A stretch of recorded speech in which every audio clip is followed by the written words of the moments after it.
سب سے قیمتی چیز پر قبضہ کرنا چاہتا تھا، بزنس۔ کسی نہ کسی طریقے سے بیت اللہ کو گرا دیا جائے، مگر یہ سب کچھ کرنے کے لیے اس کو کوئی بہانہ چاہیے تھا جو کہ بہت جلد اس کے ہاتھ لگ گیا۔ ایک دور ایسا آنے والا ہے جس میں ایک حبشی بیت اللہ کو گرانے میں کامیاب ہو جائے گا۔ سال 517 یوسف ابن شرحبیل نامی ایک ظالم یہودی بادشاہ حمیر نامی سلطنت کی گدی پر بیٹھا، جو کہ حالیہ یمن اور عمان کے علاقوں پر مشتمل ہے۔ اس نے نجران پر حملہ کیا جو کہ عیسائیوں کا گڑھ تھا، اور اس نے اس علاقے میں ظلم و ستم کے پہاڑ توڑ دیے، اور ایک جگہ اس نے مقامی باشندوں کو گڑھے میں ڈال کر زندہ جلا دیا۔ جب مقامی عیسائی آبادی پر ظلم و ستم کی یہ داستان بازنطینی شہنشاہ جسٹن ون تک پہنچی تو اس نے اپنے ماتحت افریقی علاقے ایتھوپیا میں موجود کنگڈم آف ایکسم کو اس پر حملے کا حکم دیا۔ اس حکم پر ایکسم امپائر کی طرف سے ایک حبشی کمانڈر ابراہا کو 1,00,000 کی فوج کے ساتھ عرب علاقوں میں موجود اس ہمیار نامی حکومت کے خاتمے کے لیے بھیج دیا گیا۔ 525 عیسوی میں ابراہا نے نہ صرف اس یہودی حکومت کو شکست دے دی بلکہ ان علاقوں پر اس نے اپنی حکومت بھی قائم کر لی۔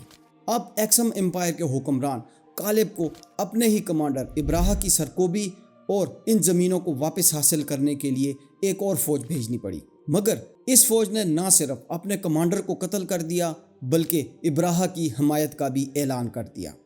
اس پر مجبور ہو کر کالب نے برائے نام خراج کے بدلے ان علاقوں پر ابراہا کی حکومت کو تسلیم کر لیا۔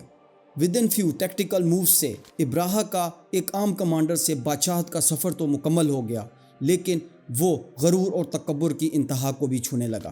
اب چونکہ اس کے ماتحت علاقے ایک انتہائی اہم انڈین رومن بحری ٹریڈ روٹ کے اوپر موجود تھے، اس لیے وہ جزیرہ نما عرب کی سب سے قیمتی چیز پر قبضہ کرنا چاہتا تھا، بزنس۔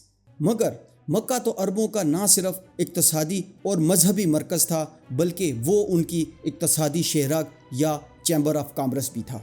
اب ابراہا کے لیے عرب بزنس پر کنٹرول حاصل کرنے کے لیے مکہ کا کنٹرول حاصل کرنا بہت ضروری تھا، لیکن وہ بغیر کسی وجہ کے نہ تو اس پر حملہ کر سکتا تھا اور نہ ہی اس پر قبضہ کر سکتا تھا، کیونکہ وہ پورے عرب کی ایک مقدس ترین جگہ تھی، اور اگر وہ ایسا کرتا تو وہ اکیلا پورے عرب کا مقابلہ نہیں کر سکتا تھا۔ یہ سب کچھ کرنے کے لیے اس کو کوئی وجہ چاہیے تھی۔ اس نے یہ خیال کیا کہ شاید کعبہ کے طواف کی وجہ سے عرب یہاں اکٹھے ہوتے ہیں، جس کے سبب مکہ ایک بہت بڑا تجارتی مرکز بن چکا ہے۔ اس لیے اس نے مکہ سے 818 کلومیٹر دور اپنے کیپٹل صنعاء میں ایک بہت بڑا اور عالی شان گرجا گھر تعمیر کروایا بیت اللہ کی اہمیت کم کرنے کے لیے، جس کے ذریعے وہ نہ صرف اپنے مذہب کرسچینٹی کو پروموٹ کرنے کے ساتھ ساتھ عرب کی تجارت پر بھی ہاتھ صاف کر سکتا تھا، مگر اس کا یہ پروجیکٹ بری طرح سے فلاپ ہو گیا۔ نہ تو عرب سے کوئی ڈیلیگیشن آیا اور نہ ہی کسی تجارتی قافلے نے صنعاء کا رخ کیا۔ یہ سب کچھ ابراہا کے لیے ناقابل برداشت تھا کہ عرب تجارت پر مکنز کا قبضہ رہے۔ اب ابراہا کے پاس صرف ایک ہی آپشن تھا کہ کسی نہ کسی طریقے سے بیت اللہ کو گرا دیا جائے تاکہ وہ عربوں کو صنعاء کی طرف متوجہ کر سکے، مگر یہ سب کچھ کرنے کے لیے اس کو کوئی بہانہ چاہیے تھا جو کہ بہت جلد اس کے ہاتھ لگ گیا۔ قبیلہ کنعان کا ایک شخص یمن گیا۔ جب اسے اس گرجا گھر کے حوالے سے پتہ چلا تو اسے بہت غصہ آیا۔ عربوں نے بھلے ہی مکہ میں 360 کے لگ بھگ بت رکھے ہوئے تھے، لیکن بیت اللہ ان کے لیے بہت محترم مقام تھا۔ قبیلہ کنعان کے اس شخص نے ابراہا کے گرجا گھر کو نجاست سے لت پت کر دیا۔ جب ابراہا نے یہ واقعہ سنا تو وہ طیش میں آپے سے باہر ہو گیا۔ یہ سال تھا 570 عیسوی کا، جب ابراہا کعبۃ اللہ گرانے کے لیے اپنی فوج تیار کرنے لگا۔ ابراہا کی حکومت چونکہ انڈین رومن ٹریڈ روٹ کے اوپر ہی تھی، اس لیے ابراہا نے انڈین سب کانٹیننٹ سے بہت سے ہاتھی ارینج کیے اور ہاتھیوں کی ایک بڑی فوج کے ساتھ یمن سے مکہ روانہ ہو گیا۔ عرب جنگوں میں چونکہ گھوڑے اور اونٹوں سے ہی واقف تھے، اس لیے ہاتھی جیسا دیو ہیکل جانور ان کے لیے نہ صرف نیا تھا بلکہ خوف کی علامت بھی تھا۔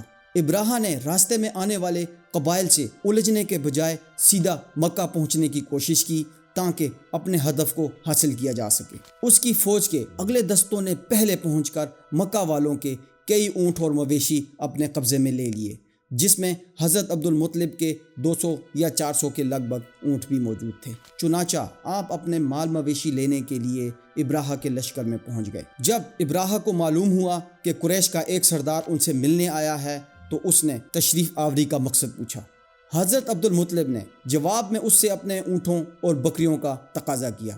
یہ سن کر ابراہہ نے کہا، میں تو آپ کو ایک حوصلہ مند اور بہادر آدمی سمجھتا تھا، مگر آپ نے اپنے اونٹوں کا سوال کر کے میری نظر میں اپنا وقار کم کر دیا۔ میں تو آپ کے کعبہ کو توڑ پھوڑ کر برباد کرنے آیا ہوں، جس کے بارے میں آپ نے کوئی گفتگو نہیں کی۔ اس پر حضرت عبد المطلب نے کہا کہ مجھے تو اپنے اونٹوں سے مطلب ہے، کعبہ میرا گھر نہیں بلکہ اللہ کا گھر ہے، وہ خود اپنے گھر کو بچا لے گا، مجھے اس کی ذرا بھی فکر نہیں۔ یہ سن کر ابراہہ نے فرعونی لہجے میں کہا، اے سردار مکہ سن لو، میں کعبہ کو ڈھا کر اس کی اینٹ سے اینٹ بجا دوں گا۔ اس پر حضرت عبد المطلب نے کہا، پھر آپ جانیں اور خدا جانے، لیکن مجھے یقین ہے کہ وہ اسے حملہ آوروں سے بچا لے گا اور اس گھر کے خدام کو بے عزت نہیں کرے گا۔ حضرت عبد المطلب خانہ کعبہ میں گئے اور دروازے کا حلقہ پکڑ کر انتہائی بے قراری سے گریہ وزاری کرتے ہوئے دعائیں مانگنے لگے۔ میرے اللہ، بے شک ہر شخص اپنے گھر کی حفاظت کرتا ہے، لہٰذا تو بھی اپنے گھر کی حفاظت فرما اور عیسائیوں کے مقابلے میں اپنے اطاعت شہاروں کی مدد فرما۔ اگلے دن جب ابراہہ اپنی فوج اور ہاتھیوں کی قطار کے ہمراہ ایک مقام مغمس پر پہنچا تو اس کا سردار ہاتھی ایک دم رک گیا۔ بہت کوشش کی لیکن وہ وہاں سے آگے نہ بڑھا۔ مکہ کی ڈائریکشن کے علاوہ جب اس ہاتھی کو کسی اور ڈائریکشن میں چلایا جاتا تو وہ چل پڑتا، لیکن جیسے ہی اس کا رخ کعبۃ اللہ کی طرف کیا جاتا تو وہ آگے نہ بڑھتا۔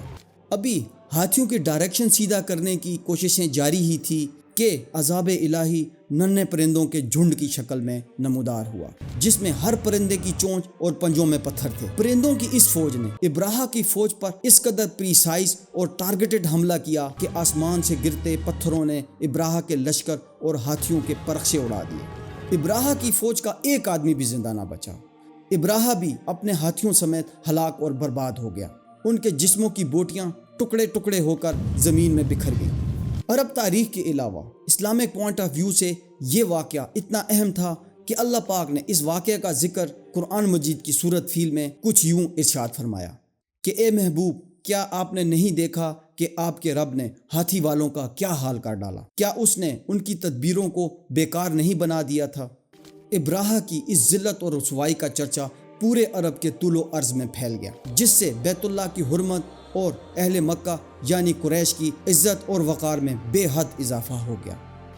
اس واقعے کے بعد کعبہ میں طواف کے لیے آنے والے زائرین کی تعداد میں بے حد اضافہ ہو گیا اور عرب میں ہونے والے میلوں میں پہلے کی بنسبت لوگوں نے مکہ کا رخ کیا، جس کے سبب مکہ کی اکانومی اور بزنس میں بے حد اضافہ ہو گیا۔ اس سال کو عرب کی تاریخ میں ہاتھی کے سال سے یاد رکھا گیا۔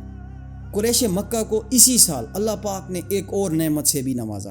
اس واقعے کے ٹھیک 55 دنوں کے بعد شہر مکہ میں حضور اکرم صلی اللہ علیہ وسلم کی پیدائش مبارک ہوئی۔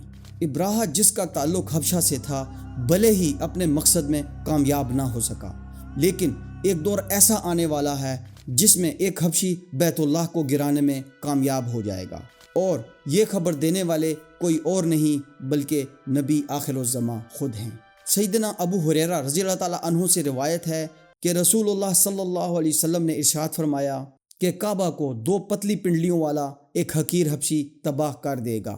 اللہ تعالیٰ نے تو ابراہہ سے بیت اللہ کی اس وقت بھی حفاظت فرمائی تھی جب کہ وہ ابھی مسلمانوں کا قبلہ بھی نہیں تھا، تو پھر یہ کیوں کر ممکن ہوگا کہ ایک حبشی بیت اللہ کو گرا دے اور اس کے خزانے لوٹ کر لے جائے؟ لیکن یہ ممکن ہو جائے گا اس وقت جس وقت اس دنیا سے قرآن اٹھا لیا جائے گا اور اس دنیا پر کوئی ایک شخص بھی اللہ کا نام لیوا نہیں ہوگا، اور یہ دور ہوگا قیامت کے بہت قریب کا۔